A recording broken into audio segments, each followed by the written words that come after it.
Nameless City by H.P. Lovecraft. When I drew nigh the Nameless City, I knew it was accursed. I was traveling in a parched and terrible valley under the moon, and afar I saw it protruding uncannily above the sands, as parts of a corpse may protrude from an ill-made grave. Fear spoke from the age-worn stones of this hoary survivor of the deluge, this great-grandmother of the eldest pyramid, and a viewless aura repelled me and bade me retreat from antique and sinister secrets that no man should see, and no man else had ever dared to see. Remote in the desert of Araby lies the Nameless City, crumbling and inarticulate, its low walls nearly hidden by the sands of uncounted ages. It must have been thus before the first stones of Memphis were laid, and while the bricks of Babylon were yet unbaked. There is no legend so old as to give it a name, or to recall that it was ever alive, but it is told of in whispers around campfires, and muttered about by grandames in the tents of sheiks, so that all the tribes shun it without wholly knowing why. It was of this place that Abdul al-Hazred, the mad poet, dreamed on the night before he sang his unexplainable couplet. That is not dead, which can eternal lie, and with strange aeons, even death may die. I should have known that the Arabs had good reason for shunning the Nameless City, the city told of in strange tales but seen by no living man. Yet I defied them and went into the untrodden waste with my camel. I alone have seen it, and that is why no other face bears such hideous lines of fear as mine. Why no other man shivers so horribly when the night wind rattles the windows.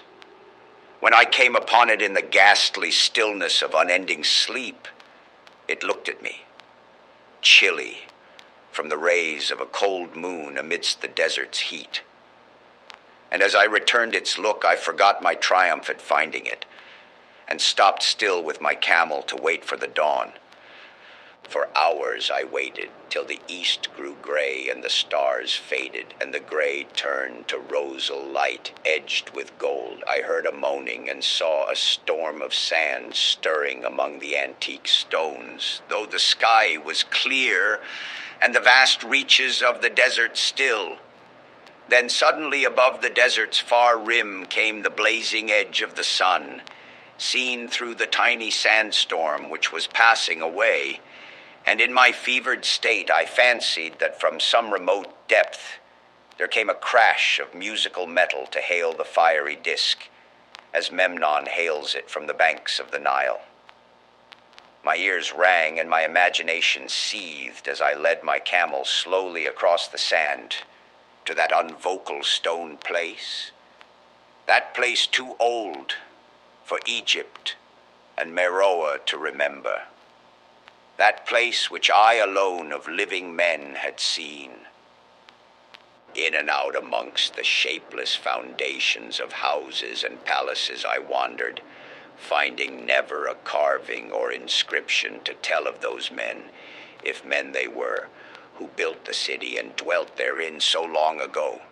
The antiquity of the spot was unwholesome, and I longed to encounter some sign or device to prove that the city was indeed fashioned by mankind. There were certain proportions and dimensions in the ruins which I did not like. I had with me many tools, and dug much within the walls of the obliterated edifices. But progress was slow, and nothing significant was revealed. When night and the moon returned, I felt a chill wind which brought new fear, so that I did not dare to remain in the city. And as I went outside the antique walls to sleep, a small sighing sandstorm gathered behind me, blowing over the gray stones, though the moon was bright and most of the desert still. I awake just at dawn from a pageant of horrible dreams, my ears ringing as from some metallic peal. I saw the sun peering redly through the last gusts of a little sandstorm that hovered over the Nameless City and marked the quietness of the rest of the landscape.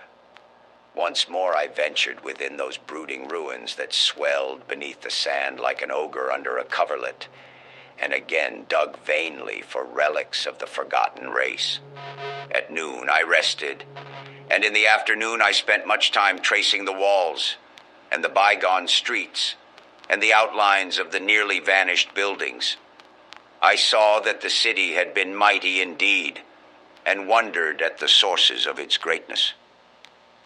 To myself, I pictured all the splendors of an age so distant that Chaldea could not recall it, and thought of Sarnath the Doomed, that stood in the land of Mnar when mankind was young, and of Ib, that was carven of gray stone before mankind existed. All at once I came upon a place where the bedrock rose stark through the sand and formed a low cliff, and here I saw with joy what seemed to promise further traces of the antediluvian people. Hewn rudely on the face of the cliff were the unmistakable facades of several small squat rock houses or temples, whose interiors might preserve many secrets of ages too remote for calculation, though sandstorms had long since effaced any carvings, which may have been outside.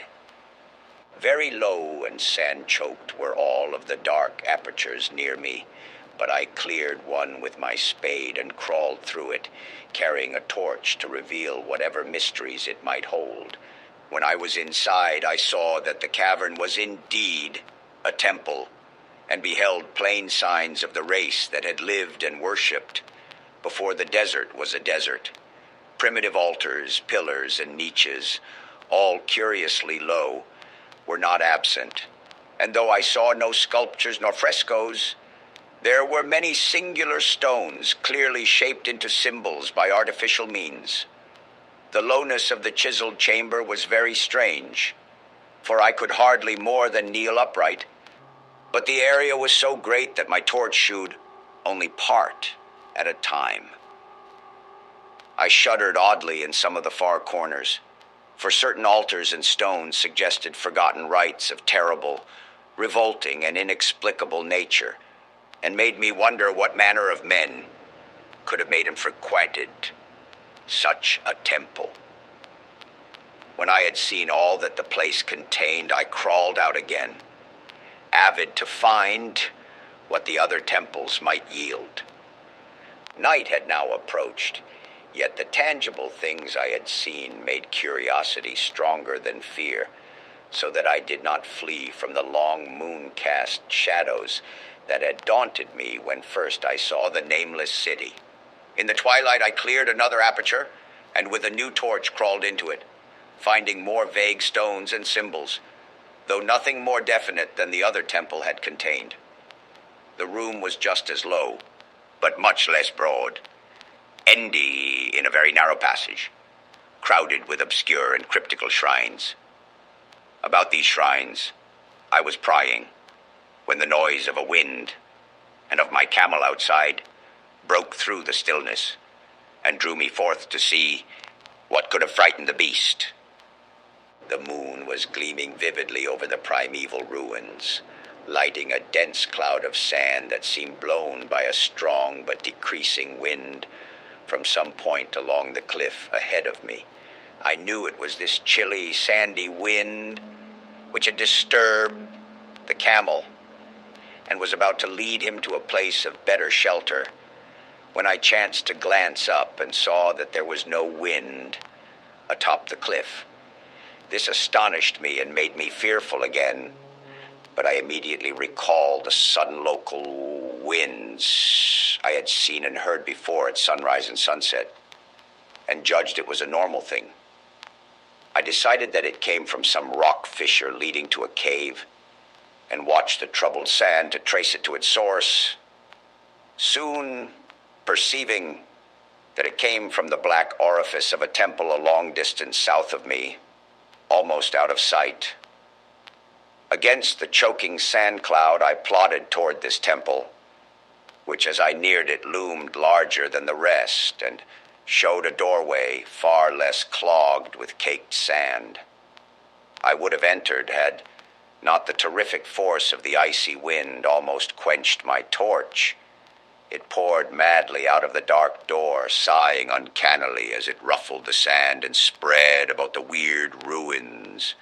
Soon it grew fainter, and the sand grew more and more still, till finally all was at rest again. But a presence seemed stalking among the spectral stones of the city, and when I glanced at the moon, it seemed to quiver, as though mirrored in unquiet waters. I was more afraid than I could explain, but not enough to dull my thirst for wonder. So as soon as the wind was quite gone, I crossed into the dark chamber from which it had come. This temple, as I had fancied from the outside, was larger than either of those I had visited before, and was presumably a natural cavern, since it bore winds from some region beyond. Here I could stand quite upright, but saw that the stones and altars were as low as those in the other temples. On the walls and roof, I beheld for the first time some traces of the pictorial art of the ancient race, curious curling streaks of paint that had almost faded or crumbled away. And on two of the altars I saw with rising excitement a maze of well-fashioned curvilinear carvings. As I held my torch aloft, it seemed to me that the shape of the roof was too regular to be natural. And I wondered what the prehistoric cutters of stone had first worked upon. Their engineering skill must have been vast. Then a brighter flare of the fantastic flame showed me that for which I had been seeking, the opening to those remoter abysses whence the sudden wind had blown. And I grew faint when I saw that it was a small and plainly artificial door chiseled in the solid rock. I thrust my torch within, beholding a black tunnel with the roof arching low over a rough flight of very small, numerous, and steeply descending steps. I shall always see those steps in my dreams, for I came to learn what they meant. At the time, I hardly knew whether to call them steps or mere footholds in a precipitous descent.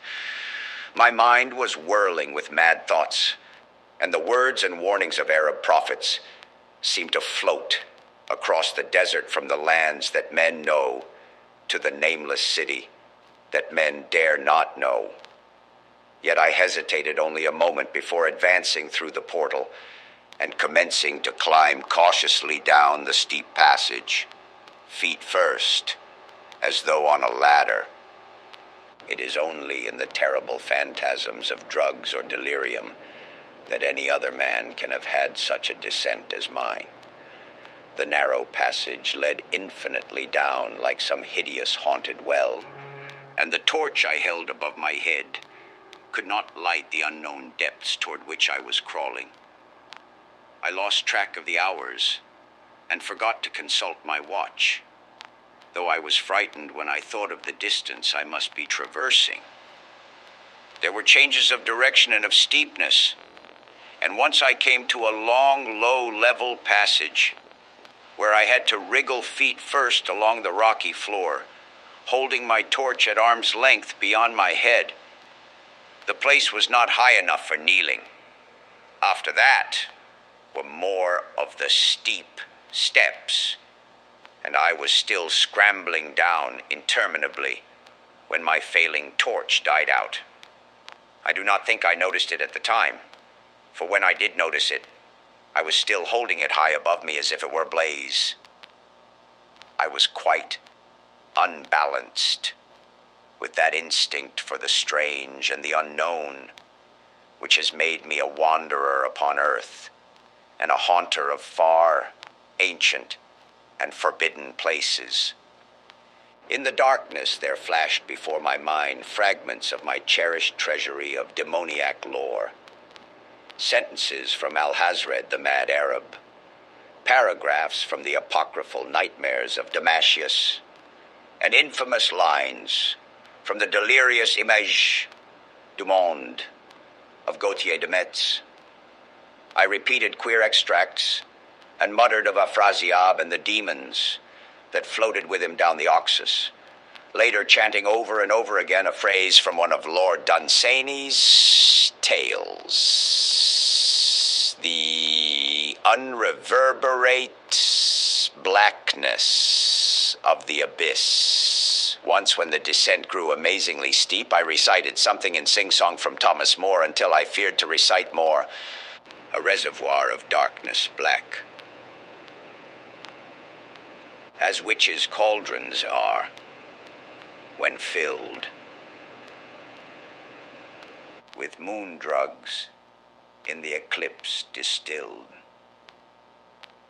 leaning to look if foot might pass. Down through that chasm I saw, beneath, as far as vision could explore, the jetty sides as smooth as glass, looking as if just varnished ore, with that dark pitch, the sea of death throws out upon its slimy shore. Time had quite ceased to exist when my feet again felt a level floor, and I found myself in a place slightly higher than the rooms in the two smaller temples now so incalculably far above my head. I could not quite stand, but could kneel upright, and in the dark I shuffled and crept hither and thither at random. I soon knew that I was in a narrow passage whose walls were lined with cases of wood having glass fronts. As in that Paleozoic and abysmal place I felt of such things as polished wood and glass, I shuddered at the possible implications. The cases were apparently ranged along each side of the passage at regular intervals and were oblong and horizontal, hideously, like coffins in shape and size. When I tried to move 2 or 3 for further examination, I found they were firmly fastened. I saw that the passage was a long one, so floundered ahead rapidly in a creeping run that would have seemed horrible had any eye watched me in the blackness, crossing from side to side occasionally to feel of my surroundings and be sure the walls and rows of cases still stretched on.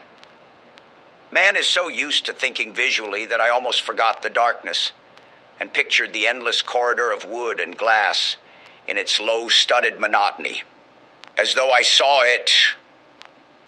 And then in a moment of indescribable emotion, I did see it.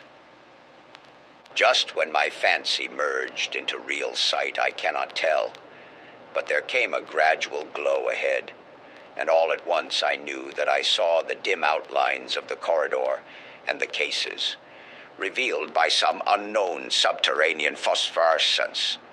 And for a little while all was exactly as I had imagined it, since the glow was very faint. But as I mechanically kept on stumbling ahead into the stronger light, I realized that my fancy had been but feeble. This hall was no relic of crudity, like the temples in the city above, but a monument of the most magnificent and exotic art. Rich, vivid, and daringly fantastic designs and pictures formed a continuous scheme of mural painting, whose lines and colors were beyond description.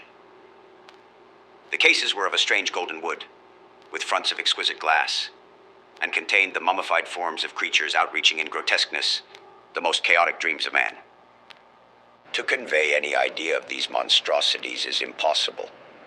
They were of the reptile kind, with body lines suggesting sometimes the crocodile, sometimes the seal, but more often nothing of which either the naturalist or the paleontologist ever heard.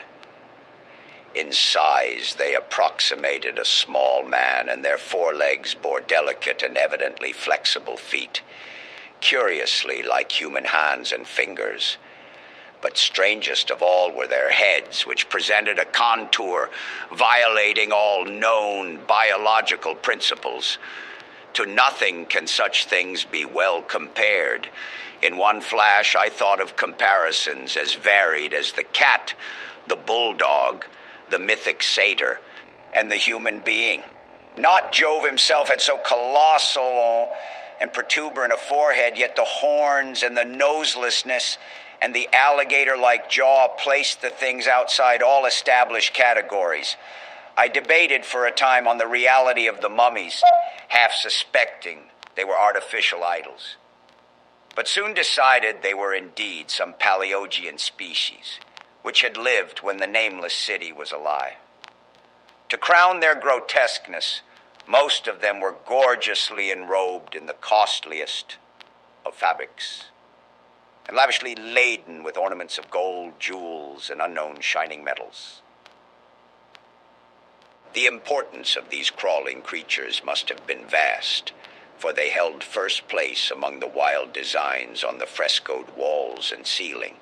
With matchless skill had the artist drawn them in a world of their own, wherein they had cities and gardens fashioned to suit their dimensions. And I could not but think that their pictured history was allegorical, perhaps showing the progress of the race that worshipped them. These creatures, I said to myself, were to the men of the Nameless City what the she-wolf was to Rome, or some totem beast is to a tribe of Indians. Holding this view, I thought I could trace roughly a wonderful epic of the Nameless City, the tale of a mighty sea-coast metropolis that ruled the world before Africa rose out of the waves, and of its struggles as the sea shrank away and the desert crept into the fertile valley that held it. I saw its wars and triumphs, its troubles and defeats, and afterward its terrible fight against the desert when thousands of its people, here represented in allegory by the grotesque reptiles, were driven to chisel their way down through the rocks in some marvelous manner to another world whereof their prophets had told them. It was all vividly weird and realistic, and its connection with the awesome descent I had made was unmistakable. I even recognized the passages, and as I crept along the corridor toward the brighter light, I saw later stages of the painted epic, the leave-taking of the race that had dwelt in the Nameless City and the valley around for 10 million years. The race whose souls shrank from quitting scenes their bodies had known so long, where they had settled as nomads in the earth's youth, hewing in the virgin rock those primal shrines at which they never ceased to worship. Now that the light was better, I studied the pictures more closely, and remembering that the strange reptiles must represent the unknown men, pondered upon the customs of the Nameless City. Many things were peculiar and inexplicable. The civilization, which included a written alphabet, had seemingly risen to a higher order than those immeasurably later civilizations of Egypt and Chaldea. Yet there were curious omissions. I could, for example, find no pictures to represent deaths or funeral customs, save such as were related to wars, violence, and plagues.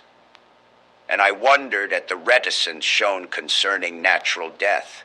It was as though an ideal of earthly immortality had been fostered as a cheering illusion.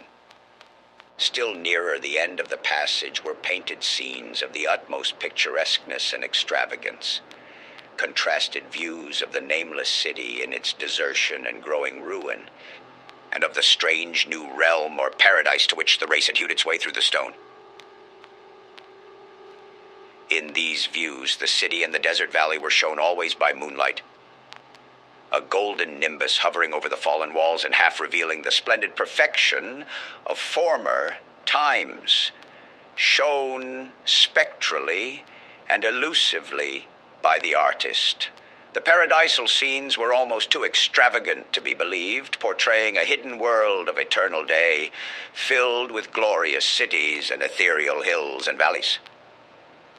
At the very last, I thought I saw signs of an artistic anticlimax.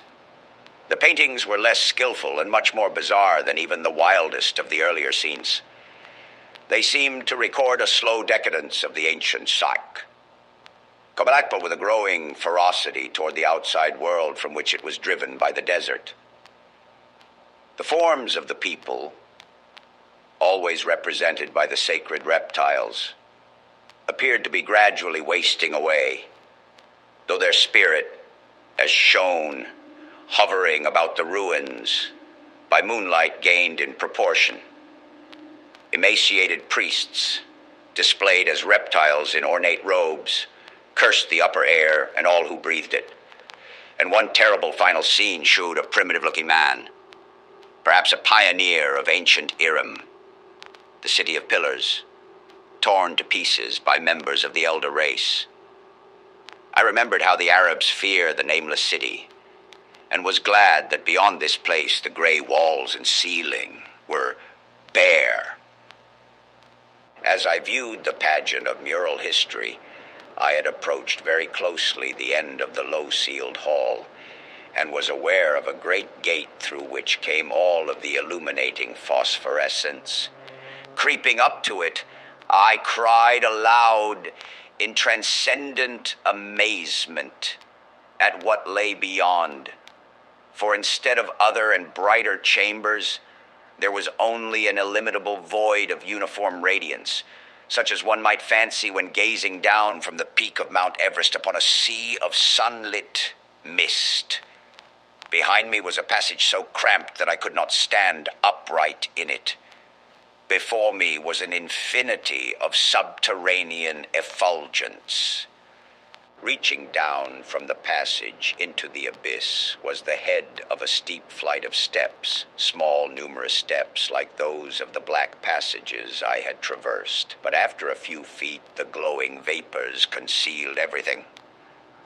Swung back open against the left-hand wall of the passage was a massive door of brass, incredibly thick and decorated with fantastic bas-reliefs, which could have closed shut the whole inner world of light away from the vaults and passages of rock. I looked at the steps, and for the nonce dared not try them. I touched the open brass door and could not move it. Then I sank prone to the stone floor, my mind aflame with prodigious reflections which not even a death-like exhaustion could banish. As I lay still with closed eyes, free to ponder, many things I had lightly noted in the frescoes came back to me with new and terrible significance. Scenes representing the Nameless City in its heyday, the vegetation of the valley around it and the distant lands with which its merchants traded. The allegory of the crawling creatures puzzled me by its universal prominence, and I wondered that it should be so closely followed in a pictured history of such importance. In the frescoes, the Nameless City had been shown in proportions fitted to the reptiles. I wondered what its real proportions and magnificence had been, and reflected a moment on certain oddities I'd noticed in the ruins. I thought curiously of the lowness of the primal temples and of the underground corridor, which were doubtless hewn thus out of deference to the reptile deities there honored, though it perforce reduced the worshippers to crawling. Perhaps the very rites had involved a crawling in imitation of the creatures. No religious theory, however, could easily explain why the level passage in that awesome descent should be as low as the temples, or lower, since one could not even kneel in it. As I thought of the crawling creatures, whose hideous mummified forms were so close to me, I felt a new throb of fear. Mental associations are curious, and I shrank from the idea that, except for the poor, primitive man, torn to pieces in the last painting, mine was the only human form amidst the many relics and symbols of primordial life. But as always in my strange and roving existence, wonder soon drove out fear, for the luminous abyss and what it might contain presented a problem worthy of the greatest explorer. that a weird world of mystery lay far down that flight of peculiarly small steps I could not doubt, and I hoped to find there those human memorials which the painted corridor had failed to give. The frescoes had pictured unbelievable cities, hills, and valleys in this lower realm, and my fancy dwelt on the rich and colossal ruins that awaited me. My fears indeed concerned the past rather than the future. Not even the physical horror of my position in that cramped corridor of dead reptiles and antediluvian frescoes miles below the world I knew and faced by another world of eerie light and mist could match the lethal dread I felt at the abysmal antiquity of the scene and its soul. An ancientness so vast that measurement is feeble seemed to leer down from the primal stones and rock-hewn temples in the Nameless City, while the very latest of the astounding maps in the frescoes showed oceans and continents that man has forgotten, with only here and there some vaguely familiar outline of what could have happened in the geological aeons since the painting ceased and the death-hating race resentfully succumbed to decay. No man might say. Life had once teemed in these caverns and in the luminous realm beyond. Now I was alone with this relic, and I trembled to think of the countless ages through which these relics had kept a silent and deserted vigil. Suddenly there came another burst of that acute fear which had intermittently seized me ever since I first saw the terrible valley in the Nameless City under a cold moon, and despite my exhaustion, I found myself starting frantically to a sitting posture and gazing back along the black corridor toward the tunnels that rose to the outer world. My sensations were much like those which had made me shun the Nameless City at night, and were as inexplicable as they were poignant. In another moment, however, I received a still greater shock in the form of a definite sound, the first which had broken the utter silence of these tomb-like depths. It was a deep, low moaning, as of a distant throng of condemned spirits, and came from the direction in which I was staring. Its volume rapidly grew, till soon it reverberated frightfully through the low passage, and at the same time I became conscious of an increasing draught of cold air, likewise flowing from the tunnels and the city above. The touch of this air seemed to restore my balance, for I instantly recalled the sudden gusts which had risen around the mouth of the abyss each sunset and sunrise, one of which had indeed served to reveal the hidden tunnels to me. I looked at my watch and saw that sunrise was near, so braced myself to resist the gale which was sweeping down to its cavern home as it had swept forth at evening. My fear again waned low, since a natural phenomenon tends to dispel broodings over the unknown. More and more madly poured the shrieking, moaning night wind into that gulf of the inner earth. I dropped prone again and clutched vainly at the floor for fear of being swept bodily through the open gate into the phosphorescent abyss. Such fury I had not expected, and as I grew aware of an actual slipping of my form toward the abyss, I was beset by 1,000 new terrors of apprehension and imagination. The malignancy of the blast awakened incredible fancies. Once more I compared myself shudderingly to the only other human image in that frightful corridor, the man who was torn to pieces by the nameless race. For in the fiendish clawing of the swirling currents, there seemed to abide a vindictive rage, all the stronger because it was largely impotent. I think I screamed frantically near the last. I was almost mad, but if I did so, my cries were lost in the hell-born babble of the howling wind wraiths. I tried to crawl against the murderous invisible torrent, but I could not even hold my own as I was pushed slowly and inexorably toward the unknown world.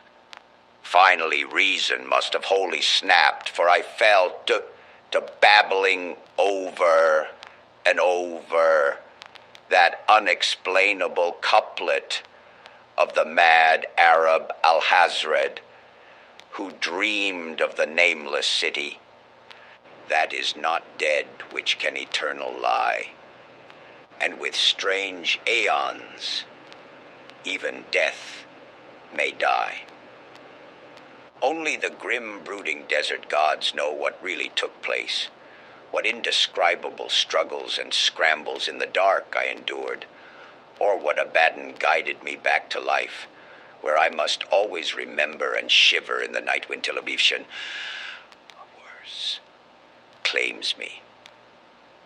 Monstrous, unnatural, colossal was the thing, too far beyond all the ideas of man to be believed except in the silent, damnable small hours when one cannot sleep.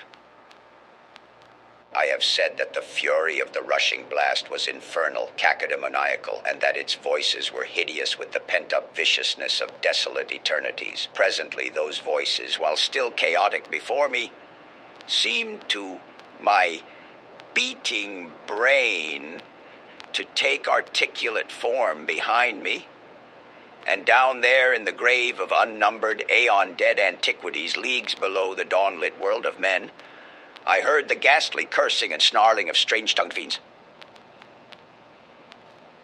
Turning, I saw, outlined against the luminous ether of the abyss, what could not be seen against the dusk of the corridor, a nightmare horde of rushing devils, hate-distorted, grotesquely panoplied, half-transparent, devils of a race no man might mistake, the crawling reptiles of the Nameless City. And as the wind died away, I was plunged into the ghoul-peopled blackness of Earth's bowels. For behind the last of the creatures, the great brazen door clanged shut with a deafening peal of metallic music, whose reverberations swelled out to the distant world, to hail the rising sun, as Memnon hails it from the banks of the Nile.